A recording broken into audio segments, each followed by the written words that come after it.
Итак, привет, друзья и гости международного канала Алга Петербург. В вашей нашей любимой студии Ваня Червинский и неподражаемый Саша Карельский собственной персоной. Мы очень рады, что вы заглянули к нам на огонек, побеседовать и обсудить самые главные события и новости на этой неделе. И начать мы хотим, Вань. Я хочу, Саш, начать. Я подготовил замечательную речь. Ну давай. Не знаю, как у меня получится. Я тренировался, честно. В общем, поехали. Ченти джаджак синян кайло, ван чируи, шинти джинкан, ходжа син фу. У вас прекрасный гонконгский акцент. О, спасибо. У меня хороший учитель. У меня их даже несколько. Ну, во-первых, это, конечно, Димаш. Во-вторых, есть такой Джеки Чан, если слышал. Джек Ма еще есть. Тогда 4 учителя. Потому что еще есть один Джексон Вонг. Да, о нем мы сегодня поговорим. Ваня, а что то, что ты сейчас произнес, возможно, не все поняли. Да. К чему бы это? Друзья, в Китае наступает Новый год, и я поздравил всех с Новым годом, пожелал хорошего настроения, счастья, здоровья и счастья вашим семьям. Прекрасно. А прямо сейчас мы разберемся, наступает ли Новый год в Китае или уже наступил. Потому что, как ты знаешь, мы отмечаем свой Новый год конкретно с 31 декабря на 1 января. Кто 31, кто 13 января по старому календарю. Вот в Китае тоже неоднозначная ситуация, потому что, как я выяснил, оказывается, у китайского Нового года нет постоянной даты. Каждый раз она назначается в разное время. Первый день праздника в Китае приходится на второе новолуние после зимнего солнцестояния. В григорианском календаре это, как правило, соответствует одному из дней между 21 января и 21 февраля. Таким образом, Новый год, Вань, наступил 12, то есть сегодня, в пятницу, 12 февраля. О, отлично. Так что поздравляем всех с китайским Новым годом. Да, Конхэ Синчи. Вот, что хочется отметить. У нас немного сегодня китайский будет акцент, я надеюсь, не против нашей передачи. И, кстати, пользуясь случаем, надо передать привет Диарс из Китая и уважаемой Дэйди Дао, которая эти вот наши передачи публикует на Weibo? На Weibo, и еще есть Билл, по-моему. Ага. А что значит коничуа, коничуа? Это уже на японском, но японский, Саш, тоже, мне кажется, что вовремя ты используешь, можно передать привет всем Диерс из Японии. Надеюсь, манго там уже продается. Вот насчет этого нам надо будет спросить у нашего друга Андрея. Вот. А если вернуться обратно к китайской теме, Вань, то я хочу сказать, что в Китае планируется праздновать этот Новый год с 12 февраля аж по 27 февраля. Ты представляешь, как много праздничных дней будет в этой замечательной стране? Она сейчас очень нарядная, очень красивая, очень красочная. И... Все ходят в золотых масках. Ну подожди ты, почему в золотых? Должны ходить в красных. Смотри, будет, ты знаешь, что да, будет год быка в этом году. И стихия металл. А основным цветом года станет белый цвет. Вань, у тебя есть что-нибудь белое? Помнишь, ты хотел сорочку такую белую, как у Димаша, но мы не нашли. Да куда уж там? В ГУМе. Ты чё? Мало того, что мы ее не нашли, она, наверное, еще и стоит бешеных денег. Ну ладно, во всяком случае, мы теперь... Я думаю, что в моем гардеробе что-нибудь найдется. Нам, получается, все передачи в белом надо будет вести. Да, и стены покрасить. Ну, в любом случае, в общем, нас ждут, друзья, перемены. И, пользуясь случаем, разумеется, и Димаш Кудайберген поздравил всех нас и всех своих друзей в Китае с Новым годом. Приятно, Саш, знаешь, что вот ты говоришь, что белый цвет. Приятно, что наконец-то наступает белая полоса. Не только вот у нас. Я надеюсь, что когда-нибудь наступит белая полоса, но и у всех наших зрителей, у Димаша тоже будет белая полоса, тем более, что он собирается в Америку. Здорово. Год крысы закончился, год быка наступил, и главный цвет белый, так что будем надеяться, что в нашей жизни и в вашей тоже, друзья, наступает самая настоящая белая полоса. Всех с наступающим китайским Новым годом, с Новым годом быка. Я люблю вас, дорогие, и очень по вам скучаю. С китайским Новым годом люблю вас. Поздравил Димаш всех своих друзей в Китае. Так что, друзья, давайте праздновать, почему нет? Ты знаешь, Вань, как можно нам с тобой отметить этот праздник каким традиционным блюдом? Я, Саш, вот тебе намекаю, что вот есть один джентльмен, который с нами поделился уже секретом этого блюда. Я хочу перейти к теме интервью с Кевином Кенни. Димаш там сказал, что он обожает утку по-пекински. О, точно, было такое дело. Ты знаешь, я никогда, кстати, не пробовал это блюдо. Вот. Но Димаш заинтриговал, судя по всему, не только нас с тобой, но и Кевина Кенни, потому что он тоже сказал, что надо обязательно ее попробовать. Да. Интересно, а что если в бишбармак добавить еще немного утки? Вот это интересный эксперимент. Туда же иногда кладут курицу.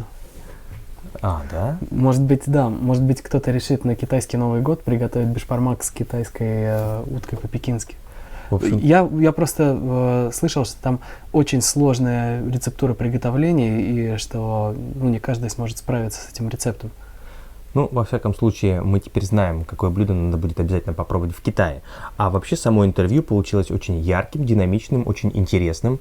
И несмотря на то, что Димаш был достаточно скрытен, как мне показалось в этом интервью, о чем свидетельствовали его черные очки, темные, солнцезащитные, и он был не очень-то многословен в ответах на вопросы Кевина. Но ответов дал много. И у нас есть об этом подробная передача с дубляжом на русский язык, поэтому вот по этой ссылке можно будет эту передачу посмотреть. А тебе чем запомнилось интервью? Мне в целом интервью понравилось тем, что было очень много вопросов о Дерс. И многие вопросы были, о которых мы уже говорили в наших передачах на Эхо Питера. Угу. А я вдруг для себя открыл еще одного прекрасного исполнителя, которого зовут Джексон Ван, о котором, оказывается, уже давно шла речь, и это выяснилось в процессе подготовки передачи. Оказывается, они с ним очень тесные друзья, и даже планировали сделать сотрудничество, записать совместный трек. Правда, пока об этом Димаш сказал, нечего болтать вот, и рассуждать, но было бы действительно очень интересно, потому что когда я познакомился с биографией этого парня, то увидел, что он очень настырный, очень талантливый, очень целеустремленный. Я думаю, что вместе они бы сделали классный дуэт. Да. Слушай, а Джексон Ванг, он вроде бы целых 3 года, да, готовился, чтобы начать свое выступление? Он очень долго занимался подготовительной частью для того, чтобы уже непосредственно попасть в группу J7, по-моему. Или... Я тебе сейчас скажу. Я просто был как раз в Сеуле, когда вот... God7. Да, Джексон Вонг, он там был, и я вот как раз тоже там был. Вот.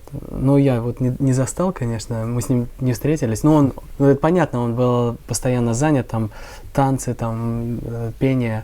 Вот. Но я могу сказать, что даже тогда я уже представлял немного про корейский популярный вот это вот, направление корейской популярной музыки. И они очень серьезно к этому относятся. Они прям, вот как Димаш по 20 часов работает в студии, все корейские бойс-бенды и герлс-бенды и исполнители, они могут по 20 часов на протяжении нескольких лет трудиться. Соответственно, главный слоган корейских музыкантов — это терпение и труд, все перетрут. Ой, где-то я слышал это. Надо будет воспользоваться. Хороший совет. Но... Поэтому, если будет действительно дуэт Димаша Канатовича и Джексона Вонга, это будет двух трудоголиков, и это будет супер хит, это будет бомба 100%. Я могу отметить, что Джексон Ван не только поет, он еще очень много времени танцам уделяет, съемкам в сериалах, в фильмах. То есть человек действительно работает во всех направлениях, чтобы популярность была такая всеобъемлющая. И как раз недавно я услышал еще одну новость о том, что Димаш стал гостем киноцентра в Казахстане. Киноцентр — это такое, я так понимаю, организация, которая занимается популяризацией национального кино в Казахстане. И вот Димаш со своим другом Ренатом Гайтиным были на встрече с представителем и обсуждали очень важные вопросы, касаемые того, как сделать популярное национальное кино, что можно сделать интереснее, вообще какие-то темы обсуждались для развития в этом направлении. И вот выдержку тебе зачитаю. Отмечу, что наши гости это про Димаша и Рената, проявили интерес к работе и новым проектам киноцентра. Безусловно, профессиональное общение и обмен опытом с такой мегазвездой, как Димаш Кудайберген, всегда очень ценно и интересно, подчеркнул председатель правления Исетжан Косубаев. Круто. Так что, может быть, есть шанс, что Димаш все-таки тоже в киноиндустрии как-то будет немножечко принимать участие. Да, тем более, что он же сам сказал, как там это было-то, неважно какую роль, главное как.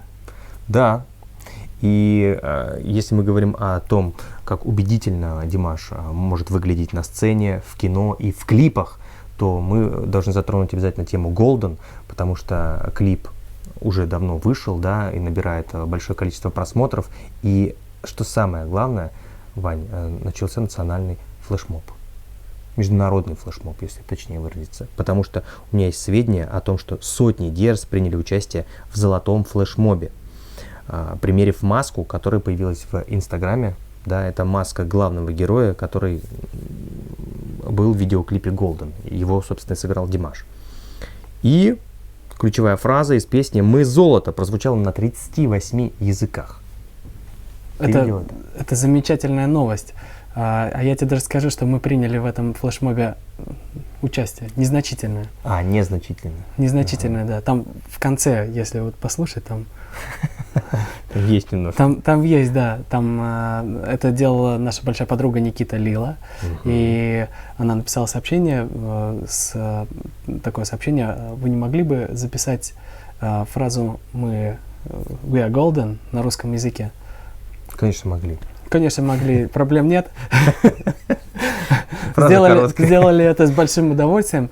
И результат, конечно, ошеломляющий, потому что это видео разлетелось по всему миру. И такое удовольствие смотреть, как на 38 языках разные совершенно люди, и вот их фотографии тоже появляются. Это, конечно, круто. И вообще, это не первый флешмоб, в котором мы принимаем участие, и нам вообще очень нравится тема флешмобов, поэтому, друзья, если у вас какая-то есть идея по какому-то классному флешмобу, который мог бы захватить весь мир, напишите его в комментариях, мы постараемся, что называется, организовать. Слушай, что-то мы все про Алга-Петербург. Давай я у тебя, Вань, спрошу, как там дела на Эхо Питера-то идут? Да все отлично. Ты имеешь в виду, почему так мало передач появляется? Что-то как-то я соскучился, да, по хорошим передачам на канале. Саш, ну, я тебе скажу так, готовлю кое-что интересное. Угу. Вот. И наши зрители, уважаемые, скоро вы обо всем узнаете. Есть несколько сюрпризов, которые хотим для вас презентовать. Ну еще... Подожди, а как люди узнают, которые не подписаны об этих сюрпризах? А вы можете прямо сейчас сходить и подписаться на наш маленький канал из Петербурга. Вот. Эхо Питера, ссылка будет в описании. И, наверное, подсказку, да, еще мы сможем сделать. Саш, ну кроме сюрпризов, важно еще сказать, что меньше стало передач, потому что теперь нам надо тоже навести порядок. Как ты знаешь, порядок в авторских правах сейчас наводит компания Димаш Али. И, соответственно, на наших каналах, на Эхо Питера, на Алга Петербург тоже такой субботник, асар проходит. Уже около 20 роликов удалили и постепенно их чистим. Так что, Саш, вот с этим тоже связана небольшая задержка с выпусками передач, потому что все-таки надо действительно порядок навести, чтобы правила не нарушать. Будем теперь аккуратно о Димаше, без Димаша рассказывать. Вот. Так что, друзья, вы отнеситесь, пожалуйста, с пониманием, потому что до сих пор приходят комментарии, почему говорите про Димаша, а нет песен, нет музыки, нет кадров там, из клипов, из чего-то, потому что любое использование это будет нарушать авторские права. Поэтому мы будем делать, конечно, все возможное, чтобы держать вас в курсе событий. Но, как вы понимаете, теперь использование материалов Димаша категорически практически будут запрещены, и мы будем это делать очень аккуратно, чтобы не нарушать авторские права. Поэтому отнеситесь, пожалуйста, с пониманием к новым фильмам и роликам, которые будут выходить на нашем канале. Саша так сказал, как будто они будут плохие. Они будут шикарные фильмы и шикарные ролики, не переживайте, друзья. А на этом у нас все. Спасибо большое за эту беседу. До свидания, до новых встреч. Приходите еще. Пока.